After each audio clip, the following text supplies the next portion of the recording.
Ready ready. Hi friends, ಜೇನು ಮುರಿದಿದ್ದೀನಿ. ಯಾರಿಗೆ ಬೇಕು ಬೇಗ ಒಂದು ಕಮೆಂಟ್ ಹಾಕಿ, ನಿಮ್ಮ ಮನೆಗೆ ಕಳಿಸ್ತೀನಿ. ಇಲ್ಲಾಂದರೆ ಸಿಗಲ್ಲ, ಮತ್ತೆ ನಾನೇ ತಿನ್ಕೊಂಬಿಡ್ತೀನಿ. ಒಂದೇ ನಿಮಿಷ ಇರು ಹಂಗೆ.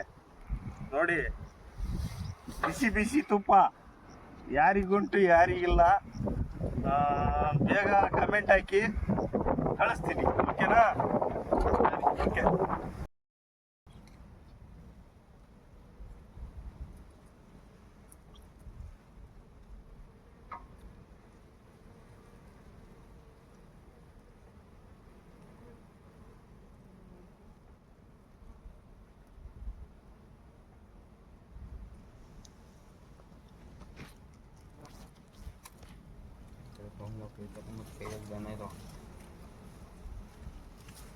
ತಿನ್ನಲ್ಲ ಕೈ ತೊಗೊಂಬರ್ತಾರೇಣ ಜೇನು ತಿಂದಂಗಿರ್ತಾರ